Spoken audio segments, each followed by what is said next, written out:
Oke, bismillahirrahmanirrahim. Assalamualaikum warahmatullahi wabarakatuh. Halo anak-anak kelas 4, apa kabarnya hari ini? Semoga tetap berada dalam keadaan sehat walafiat. Amin ya Allah ya Rabbal Alamin. Oh ya anak-anak, perkenalkan, nama Ibu Dini Nur Hasanah, dan insya Allah hari ini kita akan belajar mengenai tema 7, Indahnya Kebersamaan di Negeriku, subtema 3, Indahnya Persatuan dan Kesatuan Negeriku, pembelajaran ketiga. Ya, sebelum kita memulai pembelajaran, alangkah baiknya kita berdoa bersama-sama. A'udzubillahi minasyaitonirrajim. Bismillahirrahmanirrahim. Rabbi zidni ilman warzuqni fahman birahmatika ya arhamar rahimin. Amin. Oke, sudah siap untuk belajar? Semoga tetap siap dan semangat. Oke, anak-anak. Kita berada di negara Indonesia. Masyarakat Indonesia beragam dalam budaya, suku, bangsa, bahasa, dan agama. Selain itu, ada pula keragaman dalam ekonomi. Wah, apa saja ya keragaman dalam ekonomi di Indonesia? Oke, mari kita pelajari bersama-sama. Oke, di sini ada teks. Ayo kita baca bersama-sama tentang keragaman ekonomi di Indonesia. Aktivitas ekonomi terdiri dari 3 bagian ya anak-anak. Ada produksi, distribusi, dan konsumsi. Aktivitas ekonomi penduduk Indonesia disesuaikan dengan kondisi wilayah Indonesia tentu saja. Sebagai negara kepulauan, wilayah Indonesia meliputi wilayah daratan dan perairan. Wilayah Indonesia juga mengandung potensi alam melimpah.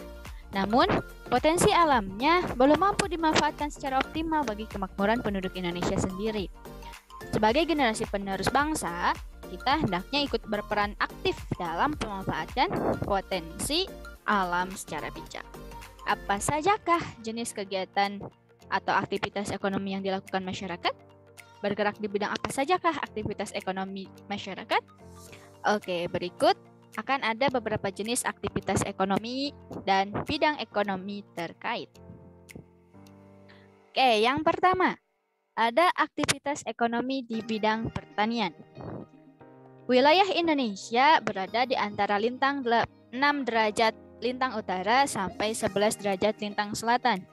Posisi ini menyebabkan wilayah Indonesia beriklim tropis. Wilayah Indonesia mendapatkan banyak sinar matahari dan curah hujan sepanjang tahun. Kondisi ini sangat mendukung aktivitas pertanian. Aktivitas pertanian juga didukung tingkat kesuburan tanah yang tinggi karena pengaruh banyaknya gunung api. Banyak penduduk Indonesia melakukan aktivitas pertanian, anak-anak. Dengan mencermati kondisi geografis Indonesia, aktivitas pertanian dibedakan menjadi pertanian lahan basah dan pertanian lahan kering. Pertanian lahan basah membutuhkan banyak air, misalnya sawah irigasi dan sawah lebak. Pertanian lahan kering membutuhkan sedikit air, misalnya tegalan dan perkebunan. Jenis lahan pertanian apa yang dicocok dikembangkan di daerahmu? Oke, yang selanjutnya ada aktivitas di bidang peternakan ya anak-anak. Di Indonesia, banyak aktivitas peternakan dikelola masyarakat atau badan usaha. Aktivitas tersebut berupa peternakan unggas, hewan kecil, dan hewan besar. Beragamnya aktivitas ini menyediakan hasil ternak melimpah. Selanjutnya, hasil ternak dapat dikonsumsi oleh masyarakat. Apa sajakah jenis hewan yang dibudidayakan masyarakat? Jenis hewan yang dibudidayakan masyarakat sebagai berikut. Yang pertama ada peternakan unggas, yang meliputi ayam, itik, burung, dan angsa. Yang kedua ada peternakan hewan kecil, meliputi kelinci, kambing, dan domba. Yang terakhir ada peternakan hewan besar yang meliputi sapi seperti di gambar ya. Terus ada kerbau dan kuda. Hasil peternakan tersebut meliputi telur, daging, kulit, susu, dan bulu. Tidak hanya untuk dikonsumsi masyarakat, hasil ternak juga dapat diolah menjadi berbagai kerajinan. Kerajinan dari hasil peternakan misalnya tas, sepatu, sandal, jaket, sarung tangan, dan kok atau bola bulu tangkis. Bagi teman-teman yang anak-anak yang suka main bulu tangkis pasti tahu ya, kok. Oke, yang ketiga ada aktivitas ekonomi di bidang perikanan. Mungkin teman-teman sudah mengetahui sekitar 2/3 luas wilayah Indonesia berupa perairan. Fakta inilah yang menjadikan Indonesia dikenal dengan sebutan negara maritim. Luasnya menyimpan potensi kekayaan alam melimpah. Potensi ini dimanfaatkan masyarakat untuk mengembangkan aktivitas perikanan. Aktivitas perikanan dilakukan secara tradisional. Kondisi ini menyebabkan produksi hasil perikanan di Indonesia belum optimal. Aktivitas perikanan dikelompokkan menjadi perikanan tangkap dan perikanan budidaya. Aktivitas perikanan tangkap dilakukan oleh nelayan dengan cara menangkap ikan di laut. Dahulu, nelayan mengandalkan angin untuk menggerakkan perahu, angin darat untuk pergi melaut, dan angin laut untuk pergi atau kembali ke daratan. Akan tetapi saat ini nelayan sudah menggunakan mesin penggerak kapal untuk menggerakkan perahu. Terus bagaimana dengan aktivitas perikanan budidaya? Aktivitas perikanan budidaya dilakukan di darat atau di perairan payau. Budidaya ikan di darat dilakukan di kolam, sungai, sawah, waduk, atau danau. Contohnya budidaya ikan lele, mas, nila, dan mujair. Budidaya ikan di perairan payau dilakukan di tambak dan di pesisir pantai. Oke, yang keempat nih. Ada aktivitas ekonomi bidang kehutanan. Oke, dahulu hamparan hutan hijau Indonesia pernah dijuluki karpet hijau. Wah, kenapa ya? Julukan ini dikarenakan hutan Indonesia tampak hijau jika dilihat dari udara. Hijaunya hutan dipengaruhi oleh iklim tropis yang ada di Indonesia. Kawasan hutan Indonesia mengandung keragaman sumber daya hayati. Belum lagi potensi hasil hutan yang terdiri atas hasil hutan kayu dan hasil hutanan kayu. Misalnya kina, karet, damar, dan sagu. Potensi ini menjadikan Indonesia sebagai negara pengekspor kayu. Bagi Indonesia, hasil ekspor kayu menjadi salah satu sumber pendapatan negara. Aktivitas kehutanan juga perlu memperhatikan kelestarian hutan. Kenapa? Karena lestarinya hutan berdampak terhadap kehidupan manusia juga, serta makhluk hidup yang tinggal di dalamnya. Kelestarian hutan dapat dijaga dengan cara melakukan tebang pilih dan melakukan penghijauan atau reboisasi lahan gundul. Hijaunya hutan Indonesia dapat menjadi paru-paru dunia. Wah, sudah menjadi paru-paru dunia nih teman-teman. Selanjutnya, tidak hanya memberikan manfaat ekonomis, hutan juga memiliki fungsi lain. Di antaranya penyimpan cadangan air tanah, penyeimbang iklim, serta tempat habitat flora dan fauna.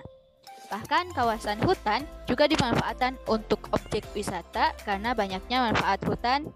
Kelestarian hutan hendaknya selalu kita jaga bersama. Oke, selanjutnya ada yang harus teman-teman kerjakan nih. Tugas 1. Silahkan teman-teman atau anak-anak catat informasi baru yang didapatkan dari teks tadi. Tuliskan dalam bentuk peta pikiran. Oke? Oke. Nah, di antara kita, anak-anak atau teman-teman sekelasmu, mungkin ada yang keluarganya memiliki aktivitas ekonomi yang sama. Namun, mungkin pula aktivitas ekonomi keluarganya berbeda-beda. Keberagaman itu jangan menjadi halangan untuk tetap menjaga persatuan dan kesatuan. Justru, dengan adanya perbedaan aktivitas ekonomi, semua kebutuhan ekonomi kita dapat terpenuhi. Oke, selanjutnya ada teks lagi yang berjudul Arti Penting Memahami Keragaman dalam Masyarakat Indonesia. Keragaman masyarakat Indonesia hendaknya kita pahami bersama sebagai kelebihan bangsa yang bisa memperkaya khasanah budaya nasional. Kita harus bisa menerima keragaman dalam masyarakat dengan bijaksana. Dan kita hendaknya bisa menjadikan keragaman yang ada sebagai alat untuk mempererat persatuan dan kesatuan negara kesatuan Republik Indonesia. Kurang memahami keragaman dalam masyarakat dapat menimbulkan dampak negatif bagi Indonesia sendiri. Beberapa dampak negatif diantaranya, yang pertama, terjadinya konflik.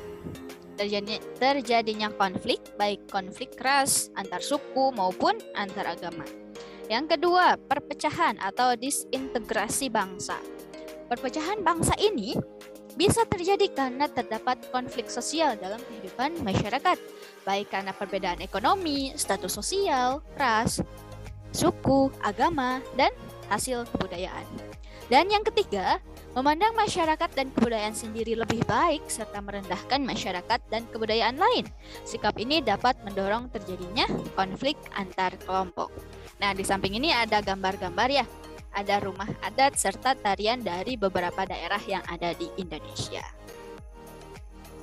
Yang selanjutnya masih ada nih, dampak negatif dari tidak saling menghargainya keberagaman Indonesia. Yang keempat, semangat nasionalisme berlebihan sehingga menganggap rendah bangsa lain. Ini juga negatif ya anak-anak. Yang kelima, mempersulit pemerintah dalam menetapkan kebijakan pembangunan. Yang keenam, menghambat usaha pembangunan dan pemerataan sarana dan prasarana. Yang ketujuh, kurang partisipasi masyarakat dalam pembangunan. Dampak negatif tersebut tentu saja dapat kita hindari. Karena bangsa Indonesia harus menyadari bahwa keanekaragaman yang ada telah menjadi identitas kebangsaan yang tumbuh dan berkembang jauh sebelum bangsa ini menjadi satu kesatuan yang utuh. Bhinneka Tunggal Ika yang dicetuskan oleh Empu Tular pada abad ke-14 telah menjadi simbol sekaligus menjadi semboyan persatuan bangsa kita sejak dari dulu, mulai dari Sabang sampai Merauke. Oleh karena itu, hendaknya kita bisa saling menghargai dan bersikap toleran dalam keragaman. Bentuk tindakan yang mencerminkan sikap toleran diantaranya yang pertama, menghargai perbedaan dalam masyarakat, baik perbedaan suku, agama, ras, budaya, maupun golongan. Yang kedua, hidup berdampingan secara damai dengan orang lain meskipun berbeda suku, agama, ras, budaya, maupun golongan. Yang ketiga, berinteraksi dengan baik tanpa ada sekat perbedaan suku, agama, ras, budaya, dan golongan. Selain itu, sikap saling menghargai dan toleransi dapat kita tunjukkan dengan menghindari tindakan-tindakan yang bisa memecah belah persatuan dan kesatuan Indonesia. Beberapa sikap yang hendaknya kita hindari meliputi: 1. Memaksakan kehendak kepada orang lain. Yang kedua, acuh tak acuh dan tidak peduli terhadap lingkungan sekitar. Yang ketiga, menonjolkan suku, agama, ras, golongan, dan budaya tertentu. Yang keempat, mementingkan suku bangsa sendiri atau sikap yang menganggap suku bangsanya lebih baik daripada suku bangsa yang lain. Yang kelima, cenderung memaksakan kehendak dan berani menempuh tindakan melanggar norma untuk mencapai tujuan. Dan yang keenam, mencari keuntungan sendiri daripada untuk kesejahteraan orang lain. Ini harus kita hindari ya anak-anak. Jangan sampai melakukan hal-hal yang tadi disebutkan. Oke, setelah kita membaca teks yang kedua, berarti akan ada juga tugas kedua. Coba teman-teman tuliskan informasi-informasi penting dari teks arti penting memahami keragaman dalam masyarakat Indonesia. Silahkan tulis dalam buku catatannya masing-masing. Oke, dan yang terakhir ada tugas 3. Kalau tugas 3 ini anak-anak coba jawab 5 soal ini. Tuliskan terlebih dahulu ya di buku tulisnya soal, kemudian langsung dijawab. Langsung tuliskan jawabannya.